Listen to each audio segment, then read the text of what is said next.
What's up, guys? It's Steve with the Ultimate Pickup Artist Convention, and today I've got the ultimate DJ Fuji. What's up, dude? How are you doing? Nice to see you again. Good to be here. So today, I guess, let's just go over kind of where you got started and how you got into this whole pickup stuff.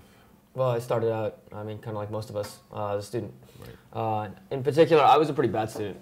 I was working really hard, but just nothing was happening for me. The word that I always tell guys that like kind of defines my entire existence was loneliness.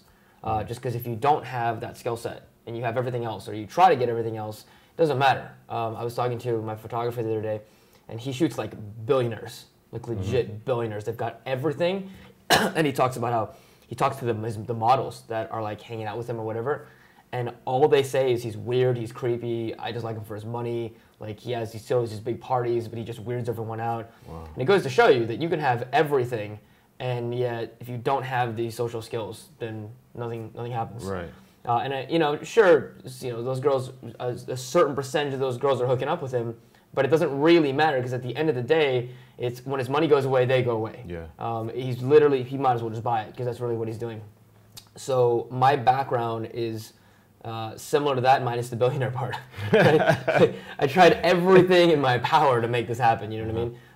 And some of it was just went along with what I was doing, and some of it was just stuff that I intentionally did to try to fix this, and nothing was working, dude. I tried, in high school, I tried sports. I was on the varsity wrestling team. I went to the Marine Corps, and again, that wasn't an intentional thing for girls. But I figured, it's got to do something. Right. It doesn't do anything. Right. So those of you guys that are looking to enlist, thinking that it'll change things, it doesn't change. It changes the rest of your life. It doesn't change the girl things. Right. And then I thought, oh, maybe it's money, maybe it's cars, and I tried everything, and this stuff just doesn't work. None of that stuff works unless you fix the core problem. Right. In my case, that core problem was I didn't have those social skills.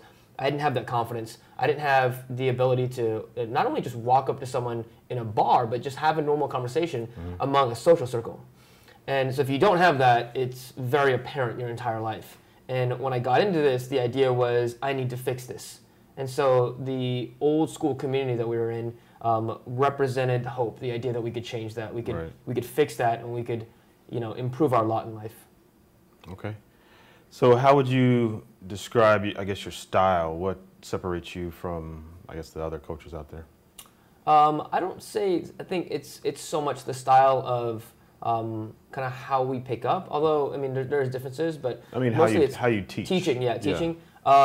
My style is very drill instructor because I was a Marine sergeant. Right. I'm very, very tough with my students. It's because I know what it takes to go from where I was, and most of my students came from where I came from. Right. Engineering background, I was a computer programmer for 10 years. Most of my guys are in the same boat that I was in. I know exactly what it takes to take a guy from that point to get him good, and you can't half-ass that. Right. You can't just dabble in that. You can't just kind of, maybe I'll just try this a little bit on the weekends. Like, that's got to be near a full-time thing.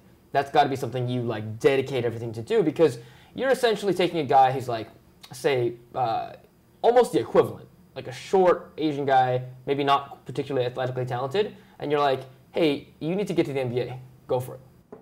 If you do that and you're like, I'll play basketball on the weekends and I'll just screw, you're not going to make it. Like, it's such a low percentage chance of making that. Even if you're talented, you take that talent away and you try to replace it with hard work, then you're going to have to work harder than everyone else. Right. So coaching-wise, it's definitely a very intense coaching experience. Gotcha. And the guys that come to me, a lot of them are the guys that came from where I came from, and they need that. And so when I coach, we do everything that's possible in order to get them to that point, to where they want to be. Including the, what's that, the fluck-up jar over there? Yeah, we have the stupid jar. Stupid jar. The stupid jar. Okay. Yeah, that's actually one of the more the tamer. Is it? That's one of the tamer things. The stupid jar is if you fuck up, then you donate to the stupid jar. Right. Okay. And then the jar basically gets thrown back into, we either raffle it off among my program, and so somebody just gets a whole jar full of cash, nice. Or we use it to do some group activity. Okay. Right, but that's one of the tamer things. Right. What's one of the more serious? Like, for example, like, let's say we're doing day game, right? Yeah. And a guy just won't approach. Yeah. And it's not that it's his first time or he can't, he's just being a vagina. He just won't do it, right? Okay. He just won't do it, right? Yeah. At first, it's nice. It's like, okay, that's a set. Remember, it's skill set. You don't care about if she likes you. I don't care what she looks like. Just it's skill set. Right. It doesn't matter if she gets blown out, right? Or if you get blown out. And so at the first it's nice, and then maybe he doesn't go and he doesn't want to. I'm scared. I can't. Okay, then it gets a little harder. Then it's like, okay, you got to man the fuck up, right? You got to do what's necessary, or you are not going to get good at this, right? Keeps going. Eventually, it'll get to the point where you don't talk to that girl in Starbucks. I will stand on a chair, get everyone's attention in that Starbucks, and I will announce to this entire Starbucks that my friend over here wants to talk to that girl because he thinks she's really cute, but he doesn't have the confidence. So I'd like everyone here to say, hey, John, it's okay. 1, 2, 3. And the whole place stops and says, John, it's okay. And then everyone just looks. Nice. And now he's put on the spot. Now he's got to go do it. Nice. Right? So the stupid jar by comparison is a lot nicer. Yeah, it does seem pretty tame. Okay. Yeah.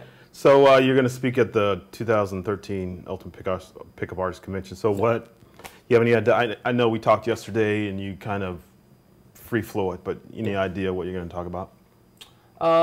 It'll mostly be a surprise. Okay. But one thing that I really focus on is the idea is fundamentals. Because it's the fundamentals that get you results. It's in basketball, it's not the 360 fucking hook shot that gets you results. Right. It's the layups. Okay. It's getting inside. It's solid defense. It's the fundamentals. So a lot of guys want to practice like flashy stuff, and it's okay and it's fun and whatever. But at the end of the day, if you don't have those fundamentals, all the flash in the world is not going to win you that game. Right. All the flash in the world is not going to make a difference. Right. So I really want my guys, their central focus is fixing this.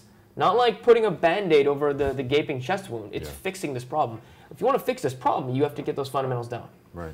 Okay, great. Well, man, I appreciate you taking the time to sit down with me. And so if you want to sign up for the Ultimate Pickup Artist Convention, go to upuac.com or click the blue link in the description box of the video. And we'll talk to you soon.